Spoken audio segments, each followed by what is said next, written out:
Welcome back to the channel. Today's video is going to be about swim baits. Everything I know about swim baits. The origins with swim baits with me date back to probably about 2005, 2006.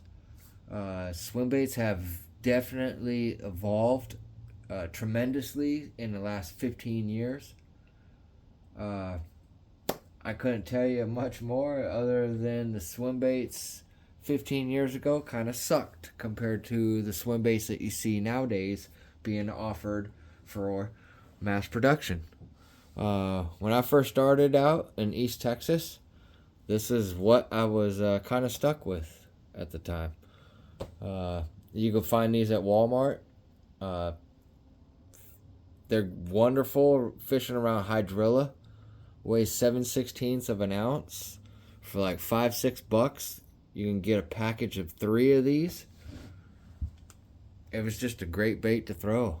I would throw that on 20-pound fire line on a 6'6" medium heavy bait cast rod with a 631 bait caster, and I would slay fish from January to February to March when they start to get on bed and start to spawn. Anyways, it's just a great bait. I guarantee you can fish this very same bait across all lower 48 states and catch fish on it. I bet money on it. There's another bait that I used to throw, which was the Wild Eye, Storm Wild Eye Live Minnow, and it come in a 3-inch. The reason that head's eaten off is that's what a 20-pound sack of fish does. 5 fish, 20 pounds. That's what they ate the head off. I caught a 5-pounder with that. It's a 1/4-ounce lure in East Texas during the spawn time. They will throttle a little swim bait like this. Has the option where you could take the freaking treble hook off and just have the top hook on it. I've caught smallmouth at Lake Taps on this bait. It is a pretty dang realistic swim bait, I do gotta say. I would not exceed 8 to 10 pound fluorocarbon with this swim bait. It only weighs a 1/4 ounce. That 20-pound fire line that I used to use, that stuff has like 8-pound diameter. Anyway, that's just a memory for me. Definitely a great conversation piece. Why is the head eating off of that? That's what a real head looks like. Side by side. Just smashed it. That's what got me hooked on the swim bait. But back in 2007 is when I started looking at swim baits. This is what we had. The old Strike King Shadowlicious. I've had them in 4.5 inch, all the way up to 6.5 inch. I've caught 5-pounders on my birthday in late February up in Ferndale on this very bait right here. It is a hollow belly swim bait. It is hollow in there. So the rigging, a little bit different. The type of heads that I use for that bait would be something like this. I can't remember the exact name of this freaking bait. I think it's a VMC head, to tell you the truth, but it may not be. This is Strike King Squadron swim bait jig head.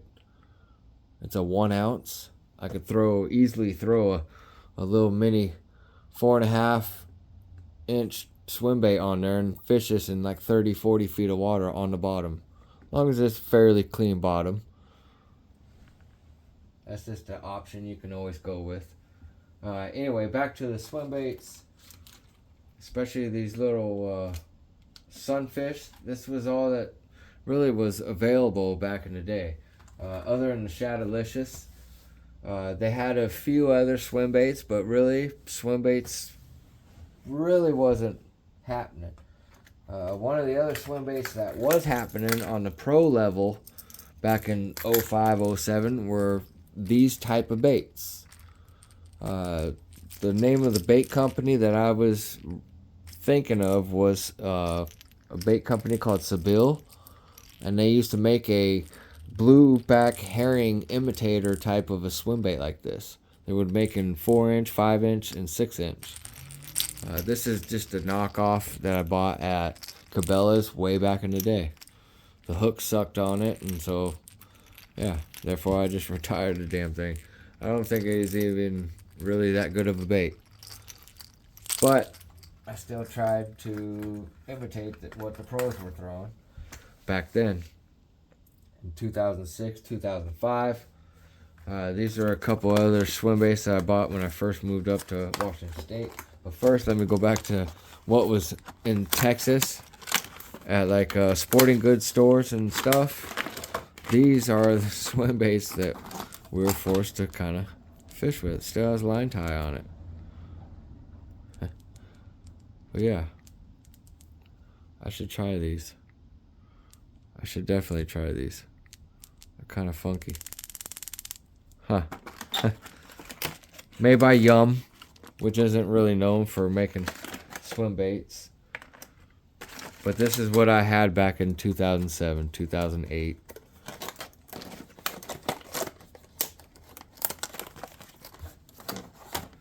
Moving on.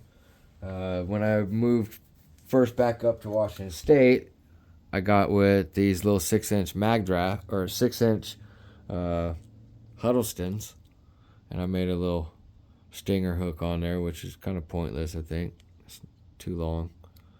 But yes, these definitely get munched. I have 2 of them. But the 6-inch, there, it's a good size to have. But the 8 and the 10-inch is even better, especially for a bigger bite. But the problem with that back in the day was finding a rod and reel to be able to fish these type of baits that were bigger. That's always been a problem for a lot of people, I feel like, trying to get into swim bait fishing. But really, you can start off small and work your way up. These Megabass Dark Sleepers are phenomenal baits. They come in 1/2 ounce, 3/4 ounce. They're fairly small. They're designed to be fished on the bottom, basically. Real slow, fairly slow, around grass. This is one of the other baits I bought at a sporting goods store. I tied on, I fished, but I never fully committed to it. I feel like I need to boil this because the tail's all messed up. May or may not come out. Who knows? That's another deal with the swim baits, as far as trying to keep the tail original form without having some stupid kink in it. My recommendation is to keep the original packaging. They call this clam packaging. Even on your mag drafts, it's well worth to keep the packaging and be able to store your bait back in there, and then you can utilize it. But that's the type of stuff that I was fishing with, 10, 15 years ago. It's really changed a lot lately, especially nowadays. There's so many different bait companies that make these. I'm not really... Kitech has been around, probably one of the longer companies that have been around for a long time. They're tried and true. You can never go wrong, but sometimes they get a little bit pricey. Some of these other swim baits you may want to look at may be the deal to get, especially around Christmas time. That's coming up. Black Friday's coming up. I know a lot of these style baits will be on sale. This is another one that I know Tackle Warehouse will have on sale. And I'm telling you, for a little 4-inch 4-pack paddle tail swim bait by a big bite bait company, I'm telling you, I put this on a underspin, a full size underspin. Oh, it's phenomenal. I even dipped the tail in chartreuse. It used to be my go-to in summertime.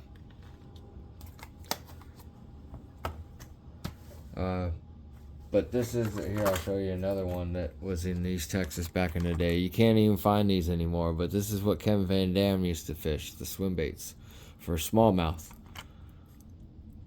These are, I think, both in Tennessee shad. You can't even find these no more. I had to buy both these off of eBay.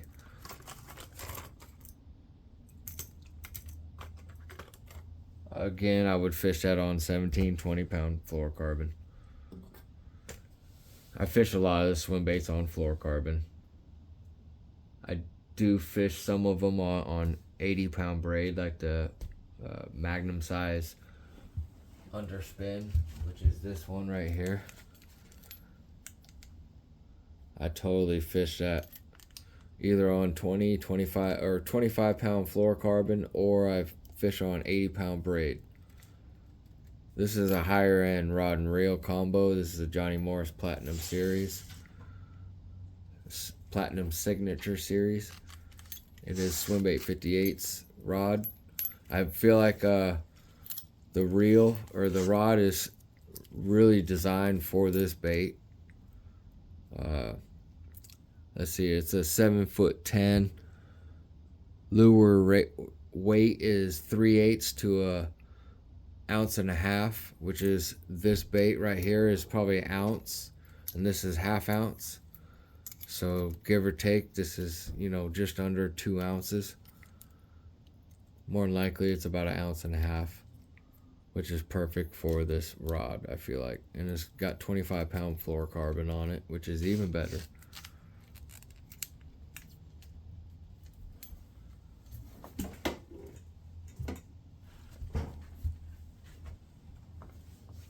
These are some of the other heads that I've come across over the years that I've picked up and tried. They seem like they're fairly decent jig heads.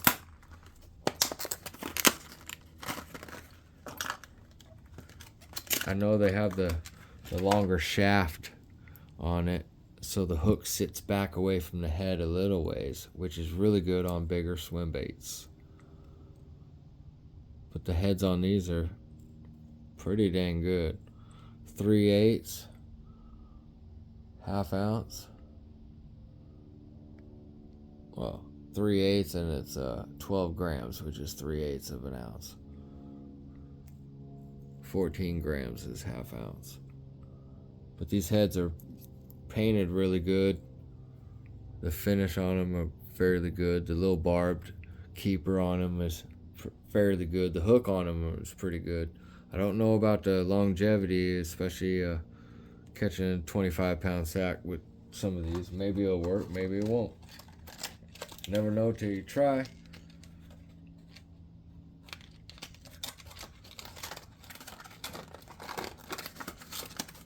Alright, and jig heads, it's always nice to get in a little array of jig heads. You can never really know which ones you're gonna like. Everyone's gonna be different. These are just jig heads that I've had throughout time. I don't think it really matters if it has an eyeball or it doesn't have an eyeball. Here's a, what is that, Cool Baits underspin. Perfect for a 2.75, which is right here. That's a perfect combo, perfect size bait for that little guy. Here, we're just going and pull one out and rig one up.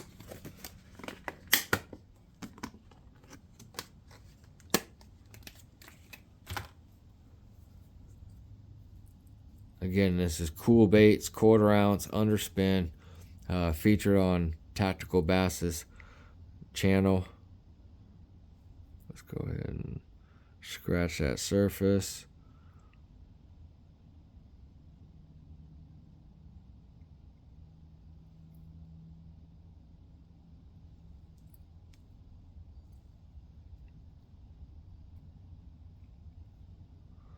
And there you go. That's one bad little son of a gun right there. That thing will get chomped. It's a small bait, but this thing will pack a punch. I would fish in a little bit deeper water, hopefully in clean water where there's, less stuff to snag stuff with. But I'm telling you, that thing will get chomped on. Whether you throw it out on a spinning rod or a bait caster with 10 to 12 pound fluorocarbon, choice is yours. Or even a 10 pound braided mainline on, 8 pound fluorocarbon on a spinning rod. Throwing out there for a smallmouth. They will obliterate one of those underspins. As far as jig head companies, I'm not too picky. As you can see, I fish with all different types of stuff. Same with the swim baits. You can go with the good old Kitech. You can go with the Bass Pro Shop Speed Shad. That's another great bait that I tend to go with. It's readily available, being that I live probably 45 minutes from Bass Pro Shop, and they usually have a good pile stock of that type of bait in all different colors and stuff. These have gotten wet, so I'm trying to dry them out.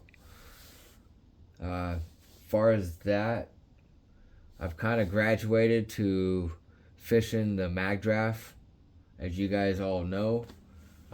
Before the mag draft was the Kitech, was the 7.8 Kitech on that modified flashy swimmer, 10-aught, half ounce, with a bigger blade on it for attracting better fish. Some of my favorite colors were Sexy Shad for cloudy conditions, clear water, cloudy conditions. This sparkles, and it really pops in the water on a cloudy day. When it's sunny, I like the Electric Shad. Has a little purple hue to it, has little sparkles to it, and it makes it pop as well. 7.8, 6.8 are perfect for that 10-aught hook. Another color is the Pro Blue Red Pearl, I guess. Has a little red hue to it. It's definitely a fish catcher. The Ghost Rainbow as well. I have that in the 6.8. Everything's gotten wet because I fish in the rainstorms. This is the Kitech Easy Shiner, 8-inch. Let me pull one of these out. The profile of these are really, really thin profile compared to these big boot tails. But that thing will still get chomped on. But you can see the difference compared side by side. One's thinner, one's wider. This will probably be better for colder water compared to this, which has a wide wobble of a tail. It has a hell of a tail wag on it. But yes, I fished the Kitech 7.8 for probably 2 years, and then I went on to some of these Savage Gear line throughs. These are not bad baits. These baits will get you fish. Let me go ahead and open this one up. They're very cool baits. The theory behind it is that you put your line through there, through this nose, through here, and you tie on this.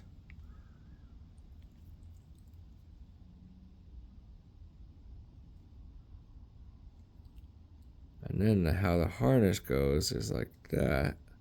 That's how I ran it. Wrong. No. As you tie it, and your tie goes through there. Hence the name line through.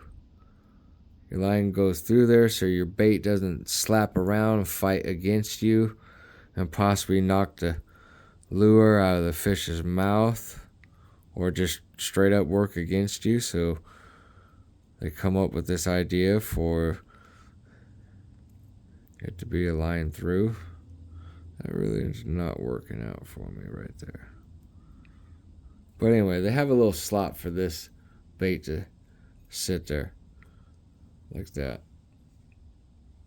I usually tuck it so it's not dangling around, but it rides right there. It's like a little clip system right there. I've gotten bit on this bait. That's why you see the teeth marks. I did not catch that fish though. And then the water got really warm, and so I just put this bait up. Told myself I'd come back to it. It is a great bait for colder water. The tail wag on that is really seductive. It really does look like a real trout. This was the newest one I got, was the 4D pulse tail line through trout, which I've yet to fully commit to and fish. It's the slow sink 8-inch, weighs 3 ounces. Like I said, that was always the tougher part, being a up and coming swimbait angler, is trying to acquire a rod that could throw a big bait like that. In the mag draft, that's a great example. This bait, it's caught me a lot of good fish, a lot of big fish. The 10-inch, I'm still waiting for a certified giant to come on that thing. That's a big bait. It's got teeth marks. I caught a 2-pounder on this bait, on this 10-inch mag draft this last year. I've really tried to fish this, out of that bait. It's just a matter of time before it happens. I may have to wait till next spring for that bait to really shine for me, but I'm still gonna throw it a little bit. As you guys all know, I've been throwing this Swerve glide bait, slow sink. It's caught me a few fish. I've never caught fish on a glide bait before. Thanks to Chris Zaldane, which is a Bass Pro fisherman. And he totally showcased this bait on his channel. And I went out and got a few of them. And they turned out to be very good baits. I like the fire out of them. These are just a couple of them. I have them out drying. Packaging's all dumb. But yes, these the tails. The only gripe about these baits is that the tails will fall off. So my fix for that is to slide the tail halfway. Don't slide it all the way off, because they're kind of a pain to put back on. So you slide it halfway off and you drop 1 drop of super glue inside this channel.